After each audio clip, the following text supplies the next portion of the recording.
लुधियाना से doctor Anshu Gupta, consultant neuropsychiatrist, de addiction specialist और sex therapist. आज हम बात करेंगे एंजाइटी को मैनेज करने के बारे में। दोस्तों, जैसा कि आप जानते हैं, एंजाइटी के दो मेन कोर सिम्टम्स होते हैं, डर और चिंता। तो आज की वीडियो के माध्यम से हम जानेंगे कैसे हम इस डर पर काबू पा सकते हैं। सबसे जरूरी है कि हम अपनी एंजाइटी को फेस करें। जो भी चीजें हमारे अंदर डर पैदा करती हैं, हमारे अंदर चिंता पैदा करती हैं अधिक, हम उनको अपनी कॉपी में या अपनी डायरी में नोट करें।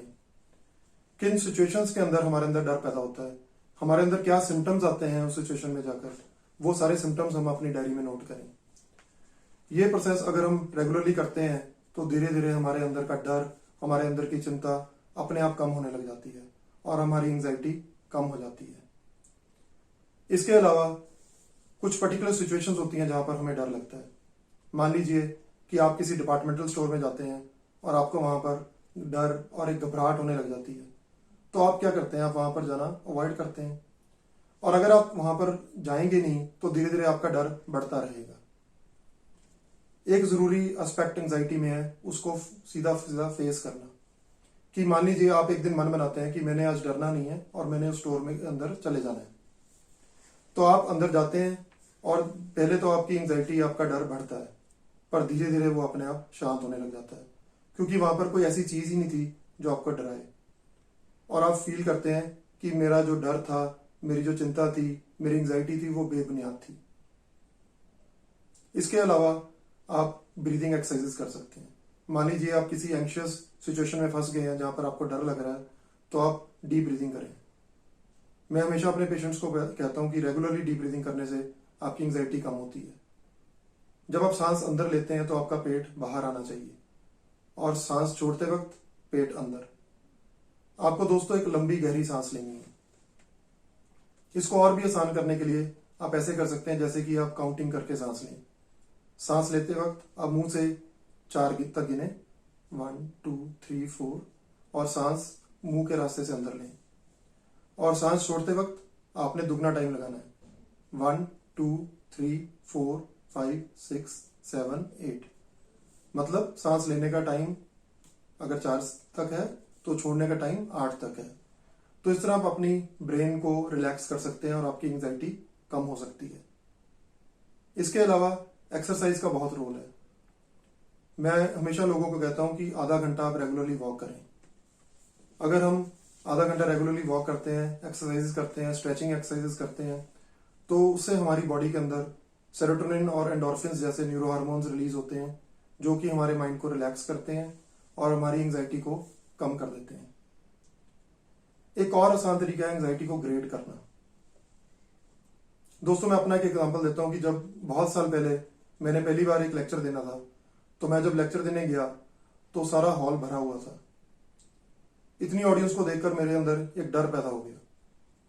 और अगर मैं एंजाइटी को ग्रेड करता उस समय, तो मेरी एंजाइटी 6 पॉइंट्स पे थी। 0 का मतलब कोई एंजाइटी नहीं थी और 10 का मतलब बहुत ज्यादा एंजाइटी।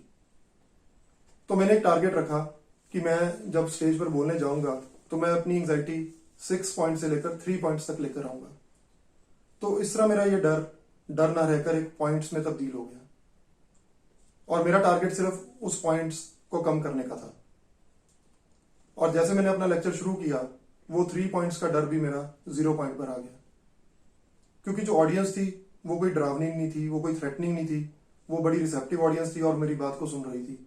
वो जो मेरा डर था वो बेबुनियाद था और उस बेबुनियाद की डर की वजह से मेरे अंदर एंजाइटी पैदा हो रही थी। तो इस तरह अगर हम अपनी एंजाइटी को ग्रेड करते हैं तो हम उसको कम कर सकते हैं। एक बहुत जरूरी एस्पेक्ट एंजाइटी को मैनेज करने में है लाइफस्टाइल मॉडिफिकेशन का। दोस्तों, आज के मॉडर्न लाइफस्टाइल के कारण एंजाइटी बढ़ रही है। वर्क प्रेशर, हर समय काम में करना, अच्छा परफॉर्म करना, दूसरे से आगे निकलना, ये सब प्रेशर्स हमारे को उल्टा पीछे कर देते हैं। रेगुलर टाइम पर उठना, सही समय पर सोना, 7 से 9 घंटे की स्लीप लेना बड़ा जरूरी है। डाइट का बड़ा ध्यान रखना जरूरी है। बहुत एंजाइटी प्रोवोकिंग डाइट्स ना लें, जैसे कि चॉकलेट, चाय, कॉफी और अल्कोहल। ये चीजें हमारी एंजाइटी को बढ़ाती हैं। कुछ फूड्स ऐसे भी हैं जो एंजाइटी को कम करते हैं, जैसे कि पाइनएप्पल हो गया, बनाना हो गया, ड्राई फ्रूट्स हो गए, टमाटर हो गया, फिर आप एग्स का सेवन कर सकते हैं, और दूध, पनीर, ये सब जो चीज़ें हैं हमारी एंजाइटी को कम करती हैं, क्योंकि इनके अंदर ट्रिप्टोफैन होता है, और ट्रिप्टोफैन वो अमाइनो एसिड है जो कि हमारे हैप्पी हार्मोन को बढ़ाता है, जैसे कि सेरोटोनिन को बढ़ाता है। तो दोस्तों, अच्छी डाइट का सिलेक्शन भी बहुत ज़रूरी है। फिर कुछ रिलैक्सिंग टेक्निक्स होती हैं, जैसे कि आप अपनी मसल आर्म्स को स्ट्रेच करें और फील करें कि आपकी सारी एंजाइटी आपकी मुट्ठियों में बंद हो गई है, और धीरे धीरे फिर आप इनको रिलैक्स करें, जैसे कि मन में रिलैक्स शब्द का आप उच्चारण करें, रिलैक्स बोलते हुए रिलैक्स रिलैक्स रिलैक्स, अपनी मुट्ठियों को खोलें और आप फील करें कि आपकी एंजाइटी जो आपकी मुट्ठियों में बंद थी अब वो चली गई है।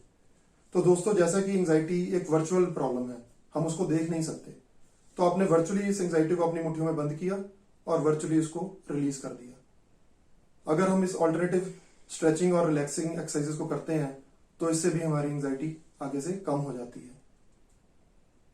फिर बड़ा जरूरी है कि हम अच्छे दोस्तों से बात करें। कुछ लोग ऐसे होते हैं जो बड़े रिलैक्सिंग बातें करते हैं, बड़े केयर फ्री रहते हैं। अगर आपको स्ट्रेस है, एंजाइटी हो रही है, डर लग रहा है, तो आप ऐसे लोगों से बात करें जो कि आपको आपके डर को कम कर सकें और आपको खुश कर सकें, बजाय उनके कि कुछ लोग बहुत ज्यादा खुद ही एंजाइटी से ग्रस्त होते हैं। अगर आप उनसे अपने मन की बात शेयर करते हैं तो उल्टा आपकी एंजाइटी और बढ़ा देते हैं। तो ऐसे लोगों को प्लीज आप अवॉइड करें। फिर रेगुलर योगा करें, मेडिटेशन करें, अच्छा म्यूजिक सुने, बहुत से रिलैक्सेशन म्यूजिक्स आपको मिल जाते हैं नेट पर। तो अगर आप ऐसी चीजें करते हैं तो डेफिनेटली आपकी एंजाइटी कम होती है। तो दोस्तों, ये थी कुछ टेक्निक्स जिससे कि हम बिना दवाइयों के अपनी एंजाइटी को कम कर सकते हैं, जिसके अंदर आपका लाइफस्टाइल मॉडिफिकेशन, आपका रेगुलर स्लीप, आपका प्रॉपर खाना, ये सब आता है। इन सब टेक्निक्स को करने के बावजूद भी कुछ लोगों को बहुत सीवियर एंजाइटी रहती है, तो ऐसे लोग अपने थेरेपिस्ट को मिलें, किसी साइकेट्रिस्ट से मिलें, ताकि आप कुछ दवाइयां वो आपको प्रिस्क्राइब करें जिससे आपकी एंजाइटी कम हो सके। दोस्तों, ये दवाइयां भी सेरोटोनिन को बढ़ाती हैं, आपके हैप्पी हार्मोन को बढ़ाती हैं, ताकि आपकी एंजाइटी कम हो जाए। पर इन दवाइयों के साथ साथ भी आप ये टेक्निक्स जो मैंने बताई इनको फॉलो करें, ताकि आपको कम समय में के लिए दवाई खानी पड़े और कम डोज में दवाई खानी पड़े। दोस्तों, चलते चलते मैं आपसे एक शब्द आज के सिनेरियो के बारे में भी करना चाहूंगा कि जैसे कोरोना का समय है, तो कुछ लोगों के अंदर एक बहुत डर, नेगेटिविटी पैदा हो जाती है न्यूज को बार बार देखकर।